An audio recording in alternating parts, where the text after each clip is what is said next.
Dans cette deuxième vidéo consacrée au VHDL, on a recommencé un projet entièrement parce qu'on a une idée bien en tête. Dans la suite de toutes les vidéos, on va juste se consacrer à coder ce projet-là.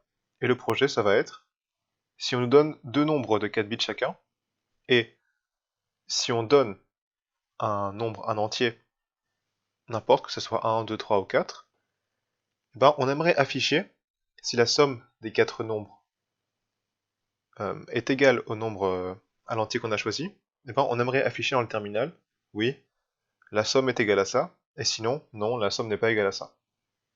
Et donc pour ça, on va diviser ça en trois vidéos, je pense. Une première sur vraiment la création du programme même. Dans la troisième, on va chercher à adapter ce programme-là pour le rendre synchrone. Synchrone, ça veut dire qu'il va suivre les variations de la clock. Ça, on verra ça dans la troisième vidéo, je vais expliquer toutes ces notions-là. Et dans la quatrième, on va vraiment euh, tout englober pour créer vraiment le programme qui va être tout au-dessus, qui va décider un petit peu comment ça se passe. Donc là, vraiment, on va se consacrer à la partie la plus simple, mais la plus importante, qui va être vraiment comment se passe le programme. Comment est-ce qu'on sait si la somme des deux nombres est égale à ce qu'on veut. Donc, là, on recommence le projet. J'ai créé un fichier VHDL qui s'appelle checksum, du coup, qui va voir si la somme est égale à ce qu'on veut. Donc pour ça, pareil comme dans la première vidéo, on importe la librairie IEEE, et on va utiliser, comme d'habitude, cette librairie-là, mais on aura aussi besoin de nombres, donc on va aussi importer la librairie numérique standard, donc numérique std.all encore une fois, et voilà. Et là on va créer encore une fois notre entité, qu'on va appeler checksum aussi. Donc là, le petit défi, là on pourrait avoir deux inputs de 4 bits chacun, mais là j'ai envie de vous montrer un petit peu comment ça se passe si on a un gros vecteur. Donc on va dire que les deux nombres sont concaténés à l'entrée et forment du coup un gros chiffre ou plutôt un gros vecteur de 8 bits. Donc on va appeler ce signal là, plutôt cette entrée là numbers, ça va être une entrée. Et là, c'est pas un std logic comme on l'a vu la dernière fois, parce que c'est plus qu'un bit, ça va être un std logic vector. Et là, on donne sa taille. Donc, comme il fait 8 bits, ça va être le plus grand, le MSB, ça va être 7, jusqu'à 0. Donc là, on a bien 8 bits, hein, pas 7, parce que le 0 est compté comme un bit. Donc là, notre vecteur, il fait 8 bits. Ça, c'est la seule entrée qu'on aura. Et la sortie, ce sera, on va l'appeler result. Et ça va être une sortie d'un seul bit qui va être 1 si la réponse est oui, et 0 si la réponse est non. Donc ça va juste être comme la dernière fois, juste un std logic. Et voilà. Donc là, on peut même fermer notre port. Et c'est la fin de notre entité. Je sais vraiment pas écrire, mais on continue. Donc là, on déclare l'architecture qu'on va appeler base, pourquoi pas, of checksum. Et cette fois, on n'oublie pas de la commencer. Et là, on peut commencer à coder. Mais ce qu'on aimerait déjà, la première chose à faire, la première chose à laquelle on devrait penser, la plus basic ici parce qu'il aime pas. Donc la première chose qu'on aimerait faire, c'est séparer ce vecteur-là en deux parce qu'en réalité, on a deux nombres là-dedans. Donc pour ça, ce qui est toujours bien, c'est de créer des signaux. Des signaux dans VHDL, c'est des sortes de variables. Enfin, c'est pas trop des variables parce qu'il y a aussi des variables dans VHDL. Mais c'est en gros une entrée et une sortie intermédiaire dans le programme qui va nous servir un petit peu à manipuler ça. À manipuler comme une entrée et comme une sortie. Mais ça reste toujours euh, un signal, comme son nom l'indique. Mais vous allez voir, c'est très simple, c'est juste signal. Et là, on lui donne son nom, comme quand on fait les entrées et les sorties. Donc là, on va l'appeler A pour le premier nombre. Et là, on dit pas in ou out parce que c'est un signal, donc on va juste donner son type. Et ça va être un vecteur. Là, logic vector. Ça va être un vecteur. Cette fois, il aura juste 4 bits, donc 3 down to 0. Et là, on sait que quand ils ont le même type, on peut initialiser deux en même temps. Donc là, on fait signal AB, et voilà. Et en vrai, je vais aussi, ça va être pratique pour plus tard, créer un signal que je vais appeler res comme result, mais je vais pas l'appeler result parce qu'il y en a déjà un autre, qui va juste stocker la réponse. Là pour l'instant c'est pas super utile parce qu'on pourrait directement mettre la réponse dans la sortie réponse, mais plus tard vous verrez que ça sera utile. Donc là, stdLogic, et on a tous nos signaux. Donc maintenant on peut commencer pour de vrai. La première chose à faire c'est donc, maintenant qu'on a les signaux, qui font tous les deux 4 bits, ben on aimerait définir ces 4 bits là. Et pour ça, rien de plus simple, le vecteur va un petit peu agir comme une sorte de tableau. Et ben du coup on peut juste prendre une partie du tableau, et pour ça, on va dire qu'on veut les 4 premiers bits de numbers, donc 7, down to,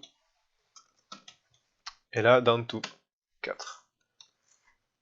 Donc là c'est le 7e, 6e, 5e, 4e bit qu'on veut, donc ça fait bien 4 bits.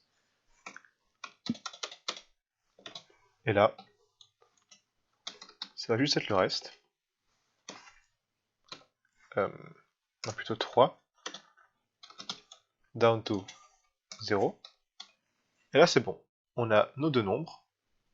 Et tout ce qu'il nous reste à faire, c'est de savoir si la somme est égale au nombre qu'on veut choisir. Donc là, généralement, c'est plutôt l'entrée qui va être le nombre qu'on veut choisir, mais là, pour faire plus simple, on va juste définir une constante et on va choisir un nombre aléatoirement. Donc on fait juste constante, notre nombre qu'on va appeler comme ça, et ça va juste être un integer. Integer, ça vient dans la librairie de numérique std, et c'est juste, comme son nom l'indique, un nombre entier. Et voilà, donc bon, ça c'est juste... Ah, là j'ai oublié quand même quelque chose d'important, parce que là c'est une constante, mais elle est égale à rien, donc là on va choisir un nombre aléatoire, sachant que la valeur d'un nombre à 4 bits, là ça va être des nombres positifs, hein, donc unsigned. Le plus petit ça peut être 0, et le plus grand ça peut être 15. Donc forcément, la somme la plus grande ça va être 30.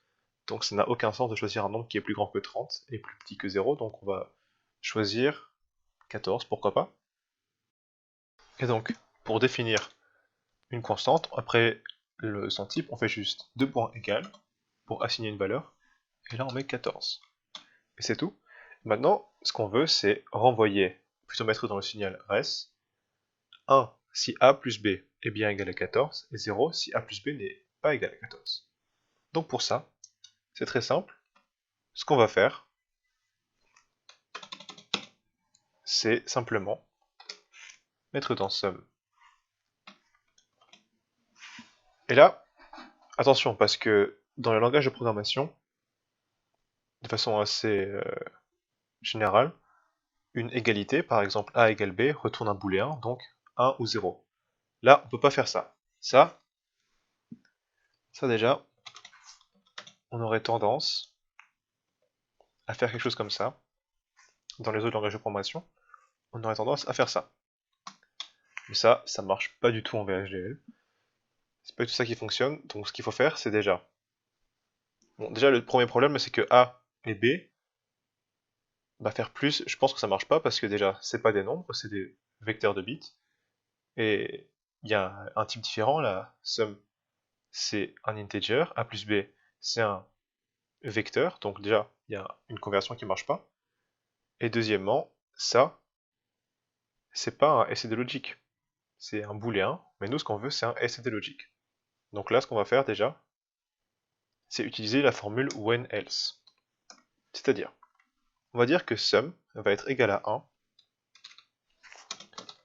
quand, donc when, l'égalité est vérifiée, et sinon, elle va être égale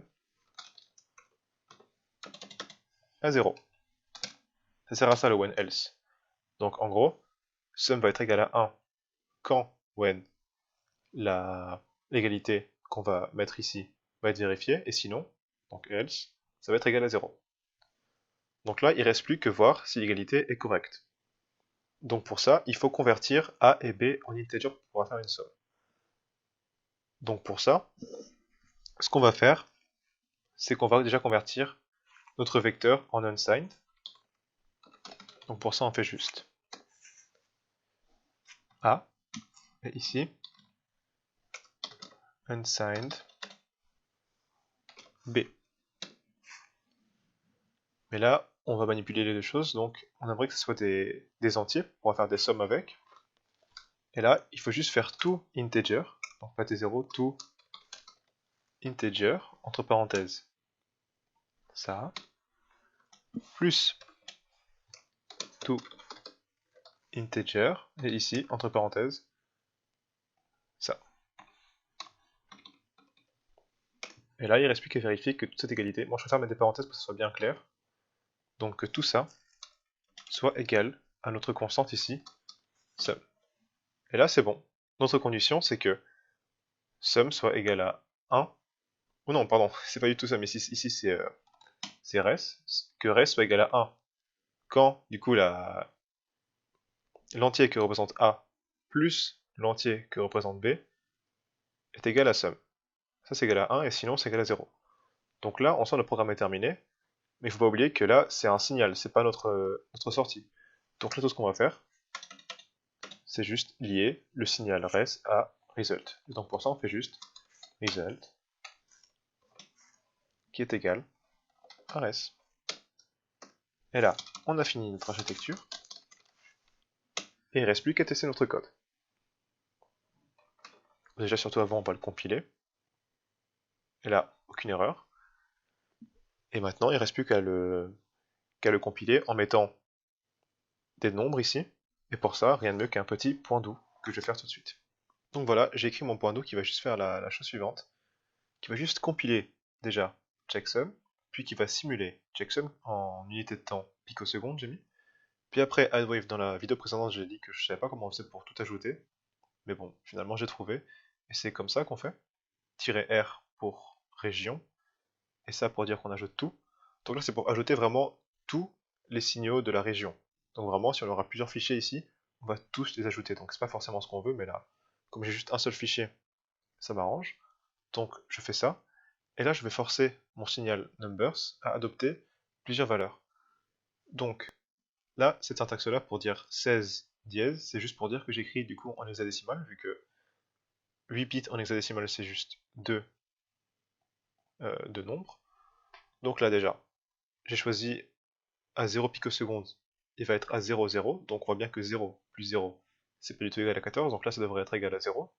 Là, 7 plus 7, c'est bien égal à 14, donc là, c'est ce qu'on veut.